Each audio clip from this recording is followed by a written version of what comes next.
പിതാവിന്റെയും പുത്രന്റെയും പരിശുദ്ധാത്മാവിന്റെയും നാമത്തിൽ ആമേൻ. കർത്താവേ, നിന്റെ ഉന്നതമായ നാമത്തിന് സ്വസ്ത്രം ചെയ്യുന്നു. കർത്താവേ, നിന്റെ വിശുദ്ധ പൗരോഹിത്യത്തെ മഹത്വപ്പെടുത്തണമേ. കർത്താവേ, സഭയിലുള്ള സാന്നിധ്യം പ്രകടമാക്കണമേ.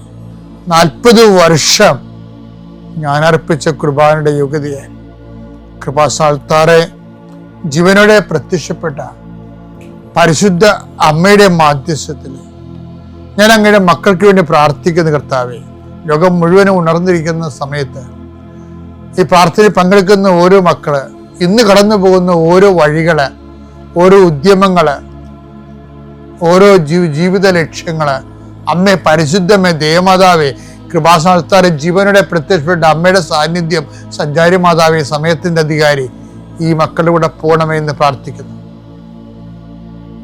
പരീക്ഷയ്ക്ക് പോകുന്നവരെ എല്ലാ കുഞ്ഞുങ്ങളെയും ഞാൻ സമർപ്പിച്ച് പ്രാർത്ഥിക്കുന്നു. പരീക്ഷയ്ക്ക് പോകുന്ന, ഇന്ന് പരീക്ഷ എഴുതുന്ന എല്ലാ മക്കളെയും അവർ പഠിച്ചിരിക്കുന്ന മനസ്സിൽ ഓർത്തിരിക്കുന്ന പരീക്ഷയെ പ്രതിഫലിപ്പിക്കുവാനും, പരീക്ഷ എഴുതുന്ന എല്ലാ മക്കളെയും, പരീക്ഷയ്ക്ക് പഠിച്ചുകൊണ്ടിരിക്കുന്ന മക്കളെയും കർത്താവിൻ്റെ നാമത്തിൽ ആശീർവദിക്കുന്നു. നിങ്ങളുടെ കഴിവിൻ്റെ അപ്പുറം ദൈവത്തിൻ്റെ കൃപ പ്രവർത്തിച്ചുകൊണ്ട് ഉന്നതമായ വിജയം കൈവരിക്കാൻ കർത്താവ് നിങ്ങൾ അനുഗ്രഹിക്കട്ടെ. കർത്താവെ, ജോലിയില്ലാത്തവര്, സാമ്പത്തിക കടങ്ങളിൽപ്പെട്ടിരിക്കുന്നവര്, കലഹങ്ങളുള്ളവര്, കുടുംബത്തിൽ പലതരത്തിലുള്ള വഴക്കുകളും അസമാധാനം നിലനിൽക്കുന്നവര്, രോഗികള്, പീഡിതര്, ആശുപത്രിയിൽ നിന്ന് ഇതുവരെ പോരാത്തവര്, ഓപ്പറേഷൻ നിശ്ചയിച്ചിരിക്കുന്നവര്, ടെസ്റ്റിന് കൊടുത്തിരിക്കുന്നവര്, കൾച്ചറിന് കൊടുത്തിരിക്കുന്നവര്, ബയോപ്സി കൊടുത്തിരിക്കുന്നവര്, കർത്താവിൻ്റെ ഉന്നതമായ നാമത്തിൽ ദൈവത്തിലെ ഞാൻ മാതാവിൻ്റെ മധ്യസ്ഥത്തിലെ യേശുക്രിസ്തു നിന്നെ ആശീർവദിക്കുന്നു. നിന്റെ ജോലികള്, വീടുകള്, വിൽക്കാത്ത സ്ഥലങ്ങള്, നഷ്ടപ്പെട്ട ജോലികള്, ക്യാൻസലായ വിസകള് എല്ലാം ഈശോ ഏറ്റെടുക്കുകയും നിന്റെ കുടുംബം നിലനിർത്തുകയും ചെയ്യട്ടെ. മക്കളില്ലാത്തവരെ ആസ്വദിക്കുന്നു, വിവാഹം ഒത്തുവരാത്തവരെ ആസ്വദിക്കുന്നു.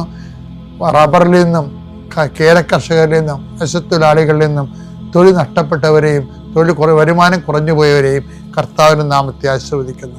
എൻ്റെ കർത്താവിൻ്റെതുമായ നാമത്തിൽ, സഭയുടെ അധികാരത്തിൽ, കുരിശിൻ്റെ അടയാളത്തിൽ, ദൈവശക്തിയാൽ ഞാൻ നിന്നെ ആശീർവദിക്കുന്നു.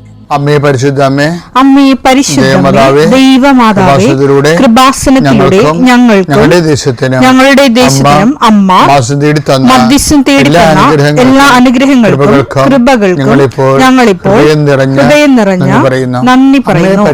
അമ്മേ പരിശുദ്ധമേ, ദൈവമാതാവേ, 2004 ഡിസംബർ 7 ഉച്ചകഴിഞ്ഞ് 2:30 കൃപാസനത്തിൽ സംഭവിച്ച അമ്മയുടെ പ്രത്യക്ഷപ്പെടലിനെക്കുറിച്ച് തിരുസഭയ്ക്ക് സമർപ്പിച്ചിരിക്കുന്ന പഠനരേഖകളുടെ സഭാത്മകമായ പഠനം ആരംഭിക്കുവാൻ ഞങ്ങൾ പ്രാർത്ഥിക്കുന്നു. അമ്മേ പരിശുദ്ധമേ, ഭൂസ്വർലോകങ്ങളുടെ രാജ്ഞിയായ അങ്ങേയ്ക്ക് ഭൗമസംരക്ഷണത്തിനായി പ്രപഞ്ചപ്രകൃതിയെ തന്നെ തിരുസഭ പ്രതിഷ്ഠിക്കുവാൻ ഈ പ്രത്യക്ഷീകരണം വഴി ഇടയാക്കണമേ. പരിശുദ്ധമേ, ജപമാല മാതാവേ, സകല കൃപാസനം പ്രാർത്ഥനയോടും ചേർത്ത് ഞങ്ങളിപ്പോൾ പ്രാർത്ഥിക്കുന്ന ഈ കുടുംബത്തിന്റെ പ്രത്യേക നിയോഗം മക്കളെ.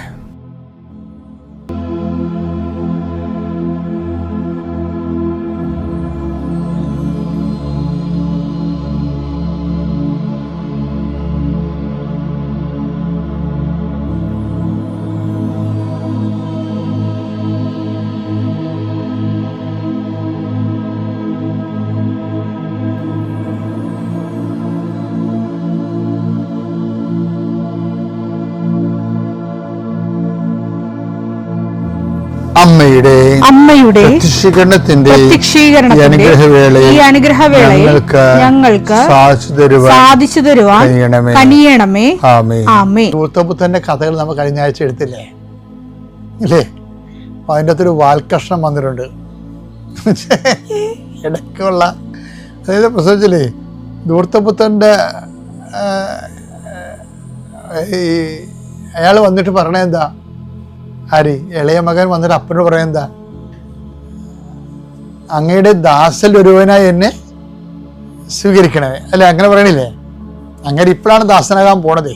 ലുക്ക 15:19 നിന്റെ പുത്രൻ എന്ന് വിളിക്കപ്പെടാൻ ഞാൻ ഇനി യോഗ്യനല്ല, നിന്റെ ദാസരിൽ ഒരുവനായി. അപ്പൊ ഇനി മുതൽ പുള്ളിയെ ചെയ്യാൻ പോവുകയാണ്. എന്താണ്?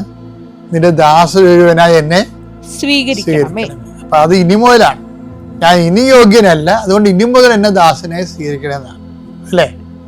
പക്ഷെ ഇവിടെ വേറെ കാര്യമുണ്ടല്ല, ആദ്യം മുതലേ ദാസ്യ പേര് ചെയ്യണ ആളുണ്ടല്ലോ. അയാളെന്താ പറയണത്? മൂത്ത മകൻ 15:29 വായിച്ച് ലൂക്ക. എന്നാൽ അവൻ പിതാവിനോട് പറഞ്ഞു, മൂത്ത മകൻ പിതാവിനോട് പറഞ്ഞു, നോക്കൂ എത്ര വർഷമായി ഞാൻ നിനക്ക് ദാസ്യവേല. അതാണ് പ്രശ്നം. ഇവൻ പറയണ, ഈ മൂത്തവൻ പറയണത് ഞാൻ ഇനി അങ്ങയുടെ ദാസനായി ജീവിച്ചോളാന്ന്. അപ്പൊ ഇനി മുതലാണ് പുള്ളി എല്ലാം മുടിഞ്ഞ് തേച്ച് കഴുകി വന്നപ്പോഴാണ് ഇനി മുതൽ ദാസനാണ്. പക്ഷെ നേരത്തെ തന്നെ ജീവിതകാലം മുഴുവൻ ദാസനായ ഒരു മനുഷ്യനാണ് മൂത്തവൻ. ഞാൻ എത്ര കാലമായി നിനക്ക് വേണ്ടി ദാസ്യവേല ചെയ്യണം എന്ന് വെച്ച് കഴിഞ്ഞാൽ പ്രശ്നം വെച്ച് കഴിഞ്ഞാൽ എപ്പോഴും നമ്മൾ ചെയ്യണമെന്ന് വെച്ചാൽ ദൈവമായിട്ട് ഡീലിങ്സിലെ ഒരു ദിവസത്തെ ബിസിനസ് അല്ലെങ്കിൽ ജോലി കഴിയുമ്പോൾ ഈ കണക്ക് വെക്കുമ്പോൾ എന്ത് വരുമെന്നറിയാവോ? ദൈവം ഇങ്ങോട്ട് തരാനുണ്ടാകണം, അല്ലാതെ നമ്മൾ അങ്ങോട്ട് കൊടുക്കാനുണ്ടാകരുത്. അത് നമ്മൾ അതാ ദിവസം ശ്രദ്ധിച്ചാൽ മതി. അവസാനം നമ്മൾ ഉറങ്ങാൻ നേരത്തെ, കണക്ക് വെക്കാൻ നേരത്തെ കർത്താവ് നമുക്ക് കടക്കാരനാകണം. അതാണ് ആധ്യാത്മിക ജീവിതത്തിൻ്റെ ഏറ്റവും വലിയ നമ്മൾ ശ്രദ്ധിക്കേണ്ട കാര്യം. അല്ല നമ്മൾ ദൈവത്തിന് കൊടുക്കാൻ ഉണ്ടാകരുത്. ഇപ്പൊ മൂത്തമ്മന്റെ വിജയം അതാണേ. അയാൾ പറഞ്ഞത് എന്താണ്? ഒരിക്കലും നിന്റെ കൽപ്പന ഞാൻ ലംഘിച്ചിട്ടില്ല. എങ്കിലും എന്റെ കൂട്ടുകാരോടൊത്ത് ആഹ്ലാദിക്കാൻ ഒരു ആട്ടിൻകുട്ടിയെ പോലും നീ എനിക്ക് തന്നില്ലല്ലോ. അപ്പൊ കണക്ക് വെച്ചപ്പോ എന്ത് പറ്റി? അവനൊന്നും അങ്ങോട്ട് കൊടുക്കാനില്ല, അപ്പൻ ഇങ്ങോട്ട് തരാനേ ഉള്ളൂ. ഇങ്ങനെയാണ് ആ കണക്ക് അവസാനിക്കണത്. പക്ഷെ ആ കണക്കിൽ തെറ്റൊന്നുമില്ല. അപ്പൻ ഇവന് ഡെയിലി പേയ്മെന്റ് നടത്തണില്ലേ, ഇവനൊരു ദിവസകൂലിക്കാരനായിട്ട് കണ്ടില്ലെന്നേ ഉള്ളൂ. ദിവസകൂലിക്കാരനാണല്ലോ അന്നന്ന് കണക്ക് തീർക്കണത്. അപ്പൻ അന്നന്ന് കണക്ക് തീർത്തില്ലെന്നേ ഉള്ളൂ. പക്ഷെ ആ ബന്ധം എന്താണ്? എൻ്റെ മകനെ ശാശ്വതമാണ് ഈ ബന്ധം കേട്ടോ എന്ന് വെച്ച് കഴിഞ്ഞാൽ എൻ്റെ മകനെ എനിക്കുള്ളതെല്ലാം നിന്റേതാണ്. ലൂക്ക 15:31. അപ്പോൾ പിതാവ് പറഞ്ഞു മകനെ നീ എപ്പോഴും എന്നോട് കൂടെയുണ്ടല്ലോ, എനിക്കുള്ളതെല്ലാം നിന്റേതാണ്. അപ്പൊ അക്കൗണ്ട് വന്നപ്പോൾ എന്ത് പറ്റി? ഈ നിത്യത എന്ന് പറയുന്ന സ്ഥലത്ത് വെച്ച് എല്ലാം റീഫണ്ടബിൾ ആവും. അതുകൊണ്ട് എപ്പോഴും ഓർത്തേക്കണം കേട്ടോ, കർത്താവ് കാഷ് ആൻഡ് കൈൻഡായിട്ട് ഈ ഭൂമി വെച്ച് തന്നെ എല്ലാം പേയ്മെന്റ് ചെയ്യണമെന്ന് നിങ്ങൾ ചാട്ടി പിടിക്കരുത്. കുറച്ച് നമുക്ക് തിരിച്ചു തരാനുണ്ടാകണം. ആ രീതി വേണം കണക്കുകൾ അവസാനിക്കാൻ. പിതാവിന്റെയും പുത്രന്റെയും പരിശുദ്ധാത്മാവിന്റെയും നാമത്തിൽ. വിശ്വാസ പ്രമാണം. സർവശക്തനായ പിതാവും ആകാശത്തിന്റെയും ഭൂമിയുടെയും സൃഷ്ടാവുമായ ദൈവത്തിൽ ഞാൻ വിശ്വസിക്കുന്നു. അവിടുത്തെ ഏകപുത്രനും ഞങ്ങളുടെ കർത്താവുമായ ഈശോമിശിഹായിലും ഞാൻ വിശ്വസിക്കുന്നു. ഈ പുത്രൻ പരിശുദ്ധാത്മാവിനാൽ ഗർഭസ്ഥനായി കന്യകാമറിയത്തിൽ നിന്ന് പിറന്ന് പൊന്തിയോസ് പീലാത്തോസിന്റെ കാലത്ത് പീഡകൾ സഹിച്ച് കുരിശിൽ തറയ്ക്കപ്പെട്ട് മരിച്ച് അടക്കപ്പെട്ട് പാതാളങ്ങളിൽ ഇറങ്ങി മരിച്ചവരുടെ ഇടയിൽ നിന്ന് മൂന്നാം നാൾ ഉയർത്ത് സ്വർഗത്തിലേക്ക് എഴുന്നള്ളി സർവശക്തിയുള്ള പിതാവായ ദൈവത്തിന്റെ വലതുഭാഗത്തിരിക്കുന്നു. അവിടെ നിന്ന് ജീവിക്കുന്നവരെയും മരിച്ചവരെയും വിധിക്കുവാൻ വരുമെന്നും ഞാൻ വിശ്വസിക്കുന്നു. പരിശുദ്ധാത്മാവിലും ഞാൻ വിശ്വസിക്കുന്നു.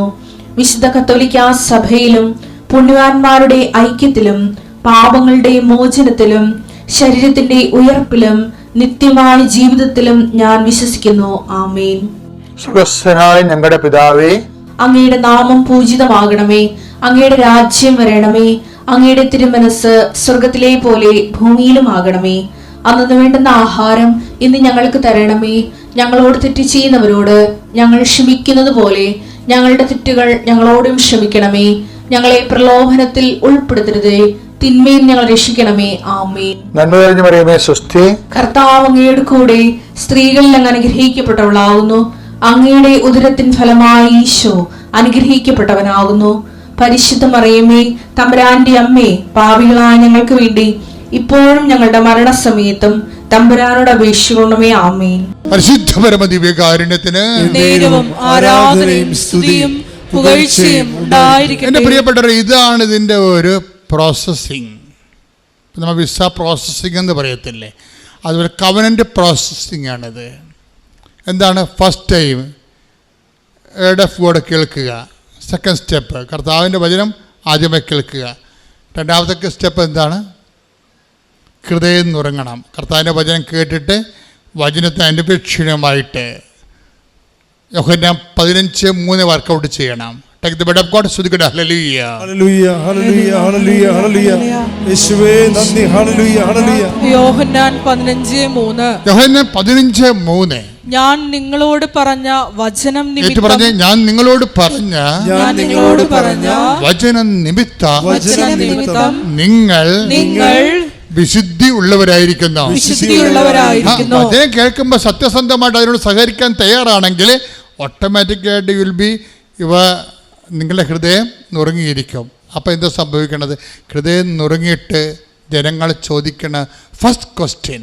ഇപ്പം കുഞ്ഞുങ്ങളുടെ ആദ്യത്തെ ക്രൈ എന്താണ്? First cry. അതുപോലെ ഫസ്റ്റ് ക്വസ്റ്റ്യൻ, ആത്മാവിൽ ജനിച്ചവൻ്റെ ഫസ്റ്റ് ക്രൈ എന്താണത്? സഹോദരങ്ങളെ ഞങ്ങൾ എന്ത് ചെയ്യണം? That's first cry. That's first question. വചനം ശ്രവിച്ചവൻ്റെ ആദ്യത്തെ നിലവിളി, ആത്മാവിൽ ജനിച്ച ദൈവ പൈതലിൻ്റെ ഫസ്റ്റ് ക്രൈ എന്താണത്? സഹോദരങ്ങളെ ഞങ്ങൾ എന്ത് ചെയ്യണം? അതാണ് ചോദ്യം. അപ്പം എന്ത് ചെയ്യണമെന്ന് പറയുമ്പോൾ ഒറ്റ ഉത്തരവേ ഉള്ളൂ. പത്രോസിന് എന്താ പറയണത്? അവൻ പറയണത് പോലെ അവൻ പറഞ്ഞത് എന്താ? മർക്കോസിന്റെ 1:15 ശ്രദ്ധിക്കട്ടെ. ഹല്ലേലൂയ. ഹല്ലേലൂയ. ഹല്ലേലൂയ. ഹല്ലേലൂയ. യേശുവേ നന്ദി. ഹല്ലേലൂയ. അവൻ പറഞ്ഞു. മർക്കോസ് 1:15 അവൻ പറഞ്ഞു സമയം പൂർത്തിയായി, ദൈവരാജ്യം സമീപിച്ചിരിക്കുന്നു. അനുതപിച്ച് സുവിശേഷത്തിൽ വിശ്വസിക്കുവിൻ. മനസ്സിലായില്ലേ? അപ്പൊ പരിശുദ്ധാത്മാവിനെ ലഭിക്കാനുള്ള ആദ്യ ഫോർമുല എന്താണ്? പത്രോസ് എന്താ പറയണത്? നിങ്ങൾ പശ്ചാത്തപിക്കുവിൻ എന്നല്ലേ? അത് ആ ലൂക്ക്, അതായത് നടപടിയുടെ 2:38 നിങ്ങൾ പശ്ചാത്തപിക്കണമെന്ന് പറഞ്ഞ പത്രോസ് ആണെങ്കിൽ അത് പറഞ്ഞ പത്രോസ് അല്ലല്ലോ. അതാരാ പറഞ്ഞത്? കർത്താവ് ആദ്യം പറഞ്ഞ വാക്കാണ്. എന്താണ്? Time. The time is at hand, the kingdom of God is at hand. രണ്ടും ഒരുമിച്ചാണ് പറഞ്ഞിരിക്കണേ. സമയം പൂർത്തിയായിരിക്കുന്നു. The time is accomplished. സമയം പൂർത്തിയായി. നിന്റെ സമയം, വചനം എപ്പോൾ കേൾക്കുന്നു അപ്പോൾ ദൈവകൃപയുടെ സമയം ഉദ്ഘാടനം ചെയ്യപ്പെടുകയാണ്. കൈയടിച്ച് ശ്രദ്ധിക്കട്ടെ. ഹല്ലേലൂയ.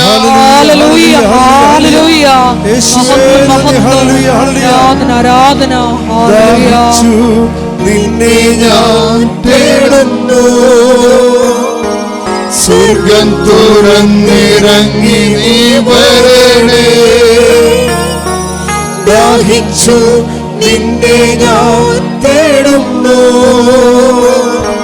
സ്വർഗം തുറന്നിറങ്ങി നീ വരണേ.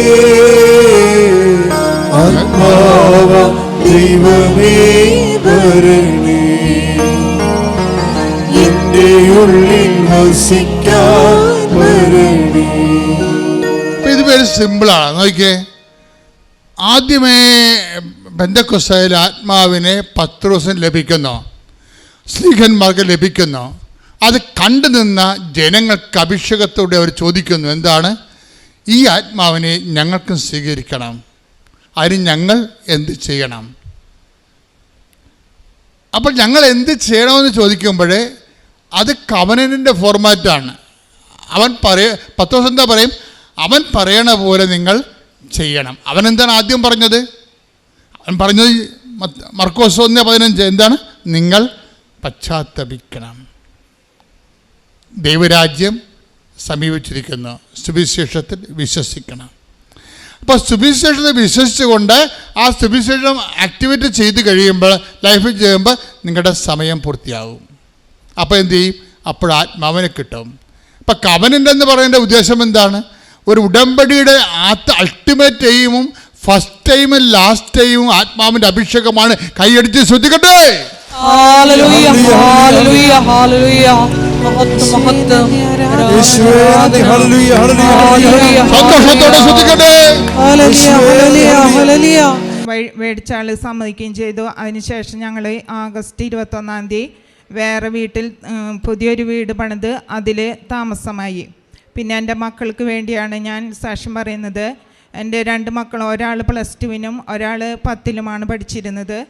അതിന് പരീക്ഷയ്ക്ക് ഉന്നത വിജയം ലഭിക്കാൻ വേണ്ടി ഞാൻ നിയോഗം വെച്ച് പ്രാർത്ഥിച്ചിരുന്നു.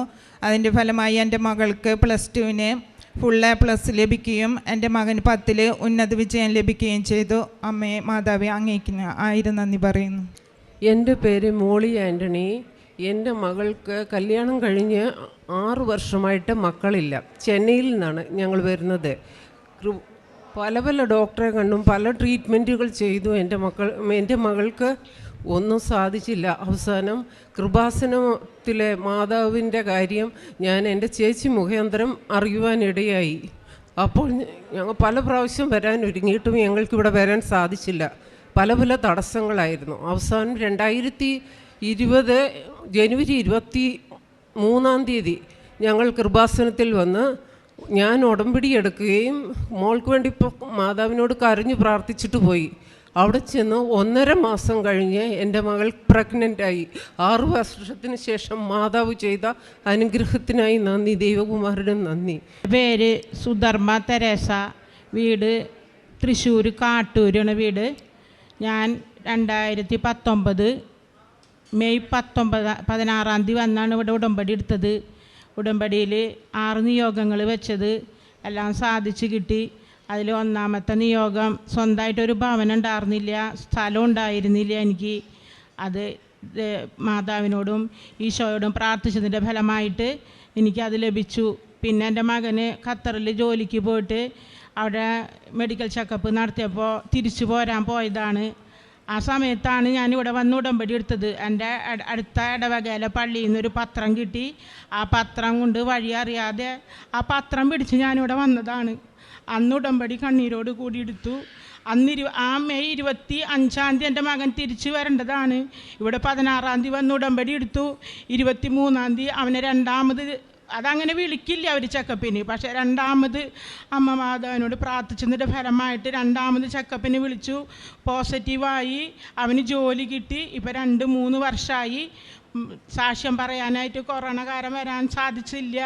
അതിന് മാപ്പ് അപേക്ഷിച്ചുകൊണ്ട് അമ്മ മാതാവിനും ഈശോയ്ക്കും കൊടാനുകോടി നന്ദി പറഞ്ഞാൽ തീരില്ല. കുറേ അനുഗ്രഹങ്ങൾ തന്നിട്ടുണ്ട്, അതൊന്നും പറഞ്ഞാൽ തീരില്ല. എങ്കിലും നന്ദി ഈശോയെ, നന്ദി അമ്മേ മാതാവേ, നന്ദി, സ്തുതി, ആരാധന. യേശുവെ നന്ദി, യേശുവെ സ്തുതി. അമ്മ മാതാവിനും തിരുക്കുമാരനും ഒരുപാട് നന്ദി പറഞ്ഞുകൊണ്ട് എനിക്ക് പറയാനുള്ള സാക്ഷ്യങ്ങൾ ഞാൻ പറയുന്നു നിങ്ങളുടെ മുമ്പിൽ. ആദ്യമായിട്ട് എൻ്റെ മോള് 5ാം ക്ലാസ്സിൽ പഠിക്കുമ്പോൾ അവൾക്ക് കണ്ണിൽ ഇരുട്ട് കയറുമായിരുന്നു. പിന്നെ അത് ഭയങ്കരമായിട്ട് തലവേദനയായിട്ടും മാറുമായിരുന്നു. അങ്ങനെ ഒരു 3-4 പ്രാവശ്യമായി കഴിഞ്ഞപ്പോൾ അവളെ ഹോസ്പിറ്റലിൽ കാണിച്ചപ്പം പറഞ്ഞു ഡോക്ടർ, നമുക്ക് എത്രയും പെട്ടെന്നൊന്ന് MRI സ്കാൻ ചെയ്ത് നോക്കാമെന്ന് പറഞ്ഞു. അപ്പോൾ ആ സ്കാൻ ചെയ്യാമെന്ന് പറഞ്ഞപ്പം തന്നെ എനിക്ക് ഏകദേശം ഒരു പേടിയായി. തലവേദനയൊക്കെയാണെന്ന് അവരും ഒരു രീതിയിലാണ് പറഞ്ഞത്. അപ്പോൾ സ്കാനിങ്ങിന് കൊണ്ടുപോകുന്നതിന് മുമ്പായിട്ട് ഞാൻ അവളുടെ നെറ്റിയിൽ തൈലവും തേച്ച് കാശുരൂപവും കയ്യിലുണ്ടായിരുന്നു. അങ്ങനെ സ്കാനിങ്ങിൻ്റെ റിപ്പോർട്ട് വന്നു. മാതാവിനോട് ഞാൻ ഒരുപാട് പ്രാർത്ഥിച്ചായിരുന്നു, മാതാവേ ഒരു കുഴപ്പം ഉണ്ടാവില്ലേന്ന്. അങ്ങനെ റിപ്പോർട്ട് വന്നപ്പോൾ വേറെ ഒരു കുഴപ്പവും ഇല്ല, മൈഗ്രെയിൻ്റേതായ ഒരു ചെറിയ തലവേദനയായിരുന്നു അതെന്ന് പറഞ്ഞു. പിന്നെ ഹോസ്പിറ്റലിൽ നിന്ന് ഡിസ്ചാർജ് ആയി പോയി. പിന്നെ ഇന്ന് വരെ അവൾക്ക് അങ്ങനെ ഒരു തലവേദന വന്നിട്ടില്ല. ഞങ്ങൾക്ക് 2018 നമ്മുടെ വീട്ടിലെല്ലാം വെള്ളം കയറിയത് അറിയാമല്ലോ. അപ്പോൾ അങ്ങനെ വെള്ളം കയറിയായിരുന്നു. അപ്പോൾ ബാങ്കിൽ കുറച്ച് ലോണിൻ്റെ പെൻഡിങ് ഉണ്ടായിരുന്നു. അപ്പോൾ 1 ലക്ഷം രൂപയോ മിച്ചമായിരുന്നു. അപ്പോൾ 2019 ജൂലൈ 27 ഞാനിവിടെ വന്ന് ഉടമ്പടി എടുക്കുന്നത്. ഈ ഉടമ്പടി എടുത്തു കഴിഞ്ഞ് ഈ 2 മാസം കഴിഞ്ഞതിന് ശേഷം എനിക്ക് ആ 1 ലക്ഷം രൂപ എൻ്റെ അമ്മ മാതാവിനോട് ഞാൻ പ്രാർത്ഥിച്ചത് മുഖേന എനിക്ക് ആ ബാങ്കിൽ അടയ്ക്കാനുള്ള 1 ലക്ഷം രൂപ കിട്ടി. പിന്നെ എൻ്റെ അമ്മച്ചിക്ക് ഇയർ ബാലൻസിൻ്റെ പ്രശ്നം ഉണ്ടായിരുന്നു. അമ്മയ്ക്ക് ഒന്ന് കിടക്കണമെങ്കിൽ ഒരു 5-10 മിനിറ്റ് എടുത്തിട്ട് അമ്മ തലവണ്ണയിലേക്ക് തല ചായ്ക്കുണ്ടായിരുന്നുള്ളൂ. അത് എൻ്റെ ഒരു നിയോഗമായിരുന്നു. അമ്മയുടെ തലയ്ക്കകത്ത് മിക്സിയൊക്കെ നമ്മൾ അടിക്കുമ്പം കറങ്ങുന്ന പോലെ കറങ്ങുന്നെന്നാണ് അമ്മ പറയുന്നത്. അതുപോലെ ഒറ്റയ്ക്ക് എവിടെയും പോകാനൊന്നും പറ്റിയില്ലായിരുന്നു തലകറക്കം കൊണ്ട്. അത് ഞാൻ എൻ്റെ ഉടമ്പടിയിൽ നിയോഗമായി വെച്ചിരുന്നു. ഇപ്പോൾ അമ്മയ്ക്ക് ഇയർ ബാലൻസിൻ്റെ പ്രശ്നങ്ങൾ അധികം ഒന്നുമില്ല, ഇപ്പം മാറി. പിന്നെ എൻ്റെ ഒരു കൂട്ടുകാരിക്ക് ഹാർട്ടിൻ്റെ വാൽവിന് തകരാറായിരുന്നു. അവൾ കോട്ടയം മെഡിക്കൽ കോളേജിൽ അഡ്മിറ്റായിരുന്നു. ഞാൻ മെഡിക്കൽ കോളേജിൽ ചെല്ലുമ്പം അവളിങ്ങനെ ഭക്ഷണമൊന്നും കഴിക്കത്തില്ല, ഒരു തുള്ളി വെള്ളം പോലും കുടിക്കത്തില്ലായിരുന്നു അവൾക്ക്. അപ്പോൾ ഞാൻ അവളെ കാണാൻ പോയപ്പോൾ എൻ്റെ കയ്യിൽ ഈ ഉടമ്പടി തൈലവും ഉപ്പും എൻ്റെ കയ്യിലുണ്ടായിരുന്നു. ഞാൻ അവിടെ ചെന്ന് കഴിഞ്ഞ് അവളുടെ അമ്മ അവൾക്ക് കഞ്ഞി ഒരു ഗ്ലാസ്സിൽ ഒരു ശകലം വെള്ളം എടുത്ത് വെച്ചേക്കുക. അപ്പോൾ അതുപോലും കോരി സ്പൂൺ കൊണ്ട് കൊടുക്കാൻ പറ്റുന്നത്, കാരണം അവൾ അതുപോലെ ഛർദിയാണ്, ഒന്നും ചെല്ലുന്നില്ല. ഞാൻ അവിടെ ചെന്ന് കഴിഞ്ഞപ്പോൾ ആ ഗ്ലാസ്സിനകത്തേക്ക് എൻ്റെ കയ്യിലിരുന്ന ഉപ്പിൻ്റെ നിന്ന് ഒരു തുള്ളി എടുത്ത് അതിലിട്ടിട്ട് അമ്മയോട് പറഞ്ഞു, അമ്മേ ഇനി അത് കൊടുത്തേക്കാൻ പറഞ്ഞു. അത് അതുപോലെ തന്നെ തൈലം എടുത്ത് അവളുടെ നെഞ്ചിൽ ഞാൻ കുരിശും വരച്ച് വിശ്വാസ പ്രമാണം ചൊല്ലി ഞാൻ അവിടുന്ന് കോട്ടയം മെഡിക്കൽ കോളേജിൽ ഞാൻ തിരിച്ച് കാലടിയിലെത്തി. ഞാൻ വിളിച്ചു ചോദിച്ചു, അമ്മേ അവൾ ആ കഞ്ഞി കുടിച്ചോ എന്ന് ചോദിച്ചപ്പം പറഞ്ഞു അവൾക്ക് ഒരു കുഴപ്പവും ഇല്ല, അവൾ ആ കഞ്ഞി കുടിച്ച് സുഖമായിട്ടിരിക്കുന്നെന്ന് പറഞ്ഞു. പിന്നെ അവൾക്ക് ഭക്ഷണം കഴിക്കുന്നതിന് ഒരു ബുദ്ധിമുട്ടും ഉണ്ടായിരുന്നില്ല. പിന്നെ എൻ്റെ ഒരു പേരപ്പന് ഇക്കിള് വരുമായിരുന്നു. അതൊരു 3-4 ദിവസം അടുപ്പിച്ച് വന്നു കഴിഞ്ഞപ്പോൾ ഇതെന്താണവോ മാറാതിരിക്കുന്നതെന്ന് പറഞ്ഞു. നമുക്ക് ഇടയ്ക്ക് വല്ലപ്പോഴും വരുന്നതല്ലല്ലോ, ഇത് സ്ഥിരമായിട്ട് ഇപ്പോൾ 2-3 ദിവസം അടുപ്പിച്ച് വന്നു കഴിഞ്ഞപ്പം അവർക്കും ഒരു പേടി. അന്നേരം അവർ പറഞ്ഞു എന്നാൽ പിന്നെ നാളെ ഇനി എന്നാൽ ഏതായാലും ഹോസ്പിറ്റലിൽ കൊണ്ടേ കാണിച്ചേക്കാമെന്ന് പറഞ്ഞു. അങ്ങനെ ഹോസ്പിറ്റലിൽ കൊണ്ടേ കാണിച്ചേക്കാമെന്ന് വിചാരിച്ചിരുന്നപ്പം ഞാൻ ആൻറ്റിക്ക് ഉപ്പ് കൊടുത്തിട്ടുണ്ടായിരുന്നു. ആൻറ്റിക്ക് അന്നേരം ഒരു തോന്നി. ആൻറ്റി ആ വിശ്വാസ പ്രമാണം ചൊല്ലി ആ ഉപ്പ് ഒരു നുള്ളെടുത്ത് ആ പേരപ്പൻ്റെ വായിലേക്ക് വെച്ചു കൊടുത്തു. ഒരു 10 മിനിറ്റ് കഴിഞ്ഞതേ ഉള്ളൂ ആ ഇക്കിൾ അവിടെ നിന്നു. പിന്നെ ഇന്ന് വരെ അങ്ങനെ ഒരു കാര്യം ഉണ്ടായിട്ടില്ല. പിന്നെ എനിക്ക് പറയാനുള്ളത്, എൻ്റെ അമ്മച്ചിക്ക് ഒരു ഗുളിക കഴിച്ചതുകൊണ്ട് അലർജി ഉണ്ടായി. അമ്മയുടെ കാലിൻ്റെ ഉള്ളംകാല് മുതൽ തലയുടെ നിറുകം വരെ ഭയങ്കര ചൊറിച്ചിലായിരുന്നു. വേഗം അങ്കമാലി LF ഹോസ്പിറ്റലിലേക്ക് കൊണ്ടുവന്നു. LF ഹോസ്പിറ്റലിൽ കൊണ്ടുവന്നപ്പോഴത്തേനും അമ്മയുടെ BP ഒക്കെ അങ്ങ് ലോ ആയി. അപ്പോഴേക്കും ഞാനും ആശുപത്രിയിൽ ചെന്നു. ഞാൻ ചെല്ലുമ്പോൾ എൻ്റെ കയ്യിൽ ഉടമ്പടി തൈലം ഉണ്ട്, ഉപ്പും ഉണ്ടായിരുന്നു. അതുപോലെ എൻ്റെ അനിയത്തിയും ഉടമ്പടി എടുത്തിട്ടുണ്ടായിരുന്നു. അവളുടെ കയ്യിൽ ആ ലോക്കറ്റും ഉണ്ടായിരുന്നു, എൻ്റെ കയ്യിൽ ലോക്കറ്റ് ഉണ്ടായിരുന്നു. അങ്ങനെ ആ ഹോസ്പിറ്റലിൽ ചെല്ലുമ്പോൾ BP ലോ ആയിക്കൊണ്ടിരിക്കുക. ഇവിടെ ICU ഇല്ല, നിങ്ങൾ നേരെ രാജഗിരിക്ക് കൊണ്ടുപോയിക്കോളാൻ അവിടുന്ന് ഡോക്ടർ പറഞ്ഞു. അപ്പോഴേക്കും ഞങ്ങൾക്കൊക്കെ പേടിയായി. ഞങ്ങൾ അമ്മ മാതാവിനെ വിളിച്ച് പ്രാർത്ഥിച്ചു. ആംബുലൻസിൽ അമ്മേനെ കയറ്റി. ആംബുലൻസിൽ കയറി കഴിഞ്ഞ് തൈലും എടുത്ത് അമ്മയുടെ തലയിലും കാലിലും എല്ലാം ഞങ്ങൾ കുരിശ് വരച്ചു. ആ കാശ് രൂപ എടുത്ത് അമ്മയുടെ കഴുത്തേലും വിട്ടു. അമ്മ ഒന്നും പേടിക്കണ്ട അമ്മയെന്ന് പറഞ്ഞ് ഞങ്ങൾ കൃപാസന മാതാവിൻ്റെ ഉടമ്പടി പ്രാർത്ഥനയും ചൊല്ലി രാജഗിരി ചെന്നു. രാജഗിരി ചെന്ന് കഴിഞ്ഞപ്പോൾ അവിടെ അമ്മേനെ അകത്തേക്ക് കയറ്റി.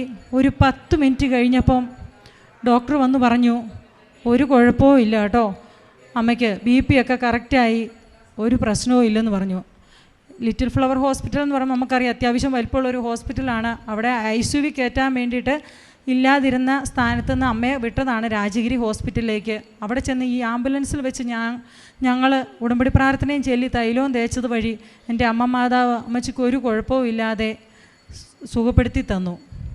ഇത്രയൊക്കെ അനുഗ്രഹങ്ങൾ. അതുമാത്രമല്ല, എന്തെങ്കിലും സാമ്പത്തിക പ്രതിസന്ധികൾ തോന്നുമ്പോൾ അമ്മ മാതാവിനോട് പറയും, അമ്മേ ഇന്ന അടുത്ത ആഴ്ച ഇന്ന പൈസയുടെ ആവശ്യം വരുന്നുണ്ട് കേട്ടോ, ഞങ്ങളുടെ കയ്യിലൊന്നുമില്ല കേട്ടോ അമ്മയെന്ന് പറയുമ്പോഴത്തേക്ക് ആ സമയമാകുമ്പോൾ അമ്മ മാതാവ് എവിടെ നിന്നെങ്കിലും ഞങ്ങൾക്ക് ആ പൈസ എത്തിച്ചു തരും.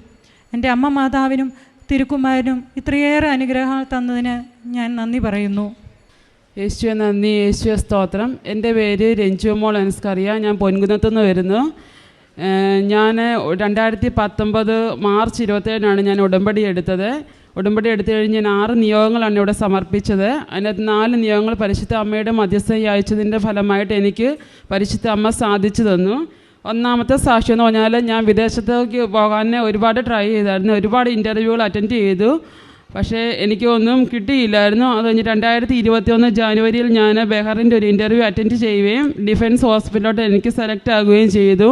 അങ്ങനെ എൻ്റെ തടസ്സങ്ങൾ മാറി ഞാൻ വിദേശത്ത് പോവുകയും 1 വർഷം അവിടെ ജോലി ചെയ്ത് ഇപ്പോൾ ലീവിന് വന്ന് ഞാൻ സാക്ഷ്യം പറയാൻ വേണ്ടി ലേറ്റായിരുന്നു. ഞാൻ മാതാവിനോട് ഞാൻ മാപ്പ് അപേക്ഷിക്കുന്നു.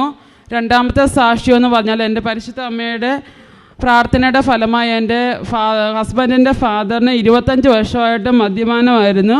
ആ മദ്യപാനം പരിശുദ്ധ അമ്മയുടെ മധ്യസ്ഥയിൽ ഞാൻ യാചിച്ചതിൻ്റെ ഫലമായി പൂർണ്ണമായിട്ടും മാറ്റി തന്നത് മാതാവ്. മൂന്നാമത്തെ സാക്ഷ്യം എന്ന് പറഞ്ഞാൽ എൻ്റെ ബ്രദറിൻ്റെ ജോലിയുടെ അവസ്ഥയായിരുന്നു. അവൻ ടീച്ചറായിരുന്നു. ഒരുപാട് സ്കൂളുകളിൽ ഇൻ്റർവ്യൂ അറ്റൻഡ് ചെയ്തു, പക്ഷെ ഒന്നും കിട്ടുന്നില്ലായിരുന്നു. ഞാനിവിടെ നിയോഗം വെച്ച് പ്രാർത്ഥിച്ചതിൻ്റെ ഫലമായി എൻ്റെ അനിയന് സ്കൂളിൽ ജോലി ലഭിക്കുകയും ചെയ്തു.